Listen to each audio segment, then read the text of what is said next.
Hi, it's Vicki with Doing What's Next. One of the themes of this channel is replacing fear with hope.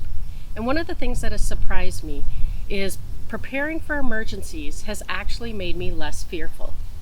In my Skywarn Spotter video, I mentioned that I have an emergency kit ready in case severe weather is forecasted. Over the years, I've been preparing for other types of emergencies. That might mean you can call me a prepper. A prepper is someone who plans and learns new skills and thinks about different scenarios for emergencies. Now, the word prepper comes with a lot of baggage. For a lot of people, including myself, it brings up thoughts of doomsday, planning, bunkers, 20 years of food stored, preparing for the zombie apocalypse, and that's never been my plan.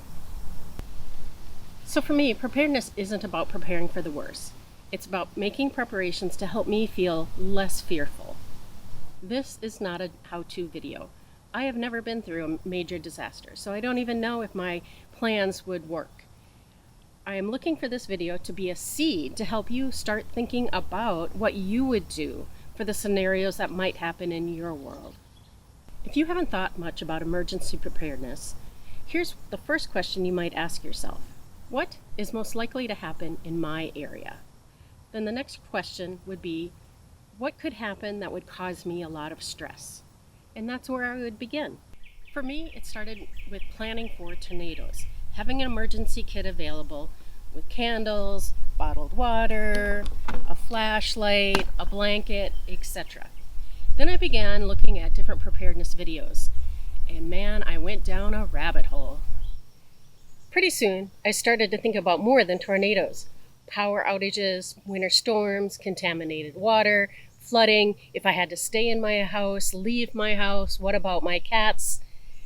Just kept getting more and more, and I put together lists. I had all sorts of lists put together of everything I might need for any of these different scenarios, and it got to be a lot. So I stopped and thought about what are the emergencies that could affect me the most, and what are the things I most need in those emergencies.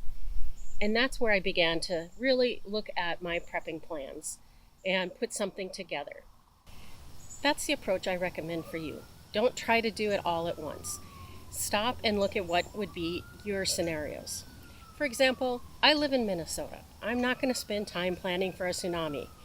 And people in Key West probably aren't going to lose sleep over planning for a blizzard. So take time and think through what could happen here. Now, I'm an Excel nerd, so all my lists I have in spreadsheets, but you might just want a notebook or the note app on your phone. The big thing I want to remind you is whatever lists or plans you put together, make sure you print them out, because if there is a power outage, you won't be able to probably use your computer or your printer or your phone. So keep that in mind.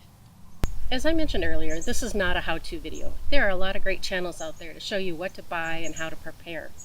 For me, what really helped was looking at videos of real-life emergencies and how people handled them and what they would do going forward. In particular, I looked at the 2021 ice storm in Texas videos, and then I looked at the flooding videos from the North Carolina Hurricane Helene. And that gave me a lot of ideas that were relative to some of the things I'm thinking about.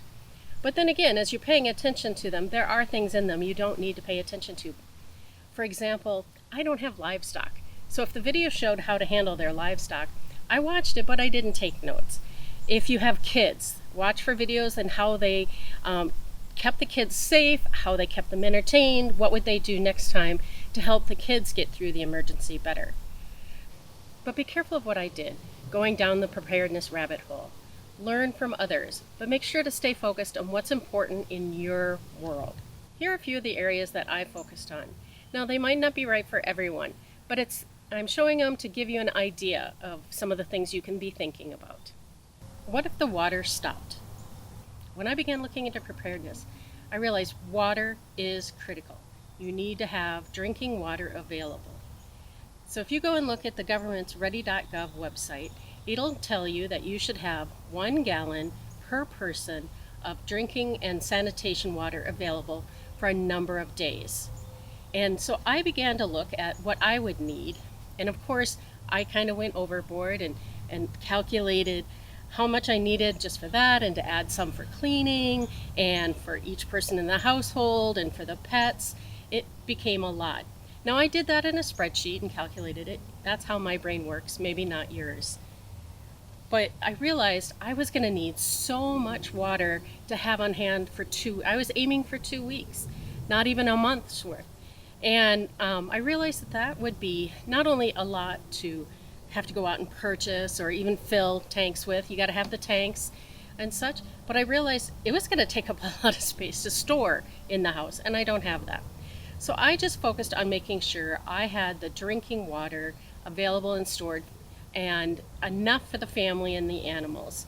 And that gave me peace of mind. And that's what ended up being the most important thing. Once I had enough on hand that I felt was appropriate, I stopped having fear about it. Now for you, calculate your needs of your household. How much room do you have to store? Can you go buy a lot of the containers? Maybe get a life straw so that if you need to get water out of something that isn't as nice as drinking water, at least you can have something. I also store in these different types of containers. Obviously water bottles if you want that. I use my old lemonade bottles, clean them out really good, and put the water, my tap water in there, or buy the gallon jugs. There are many different options for having water on hand. So take a look, see what works best for you. What if my cats need help too? Anyone who knows me knows that this was not going to be just about me. My cats are an integral part of my family, and they need an emergency kit as well. Also, I try to keep a month's worth of food and litter on hand. In 2020, I had trouble finding the food they really liked, so it's very important to me to have some of that on hand at all times.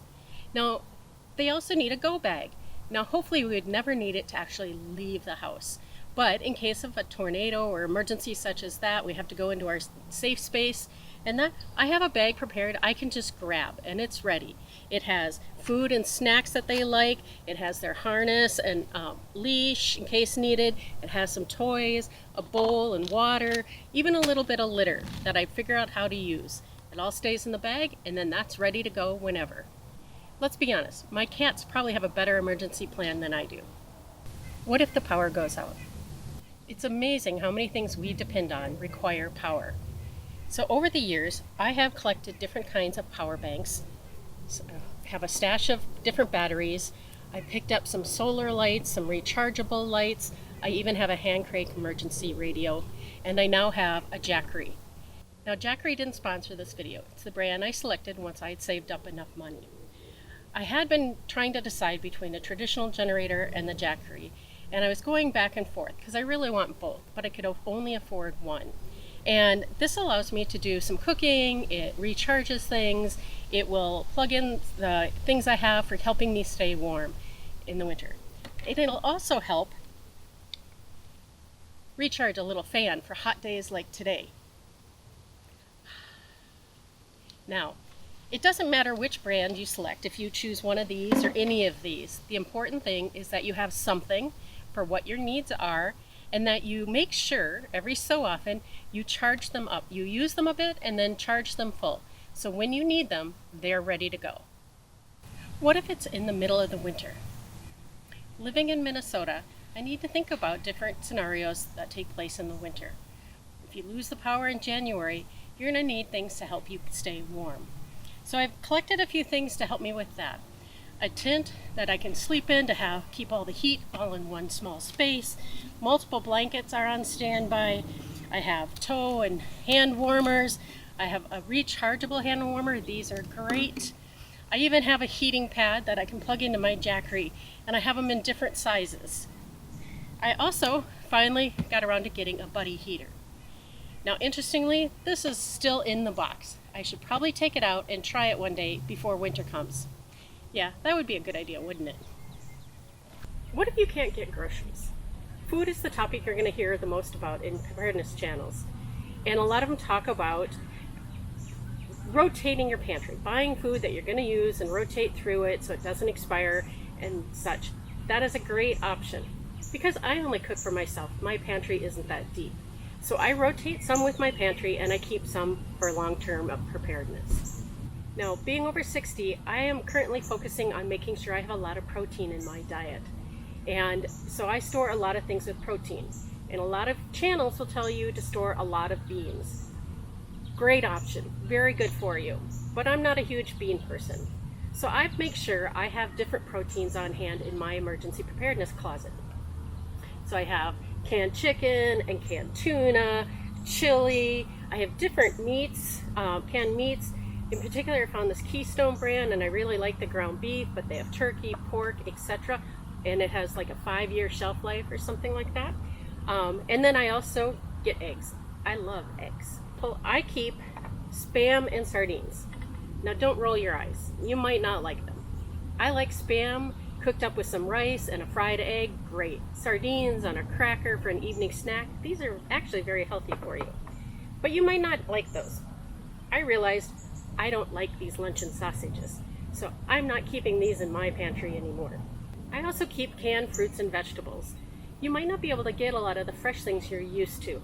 And from my perspective, having at least the canned versions is important if you can't get the fresh versions. And you know, you put a little bit of seasoning in with the canned spinach, it'll taste okay in an emergency. Now, if some people look at what I have stored for food, they might think I have an awful lot for one person. But it's not just about me again. I want to be that person that if my neighbor needs a flashlight, needs a meal, or needs a bottle of water, I can be there to help them. It's about working together with your neighbors in a crisis. Thank you for watching this video. If there's one thing I'd like you to take from it, it's don't plan for all emergencies. Plan for one, and then another, and then another. And the surprising thing is, before you know it, you'll start to be more confident about emergencies and less fearful. That's how I did it, and I would hope that that'll help you as well. And so let's look at doing this as a way to be less fearful and more hopeful. Have a great one. Thank you.